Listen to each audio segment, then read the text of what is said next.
On met souvent des priorités dans notre vie. Il y a les choses qui sont importantes, enfin qu'on considère comme importantes, et qu'il faut faire absolument, et les choses qui ne le sont pas. Les choses qui ne le sont pas, c'est tout ce qui se trouve entre deux choses importantes.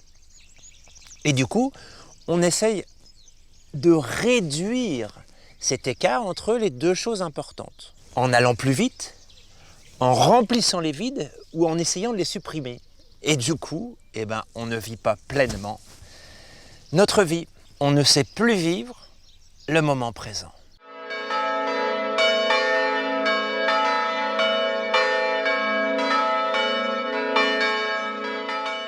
Pour Dieu, tout est important. Chaque moment de notre vie est important, tout simplement parce que c'est notre vie.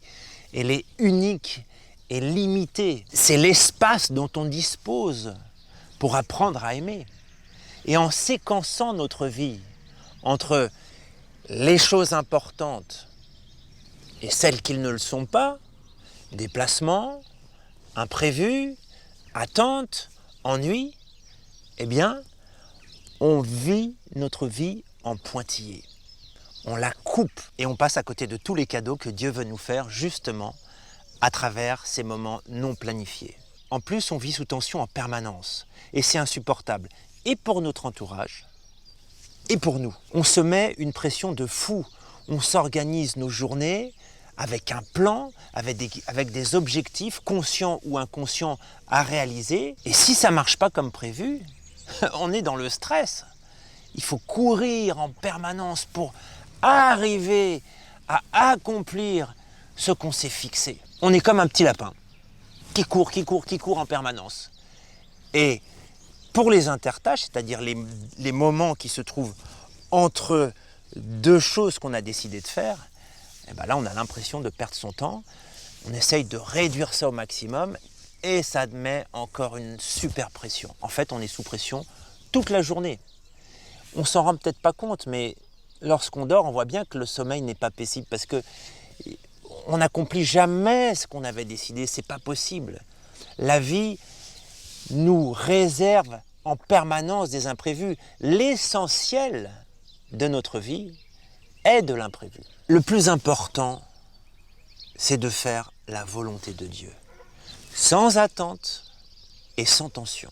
La réussite et le succès sont secondaires. Et plus on rentre dans cet état d'esprit d'accueil de la vie, de l'imprévu, d'accueil de l'autre, dont la confiance et le lâcher-prise, plus notre vie change de façon radicale. Alors évidemment, si on veut lâcher prise, c'est voué à l'échec parce que ça devient un nouvel objectif à atteindre.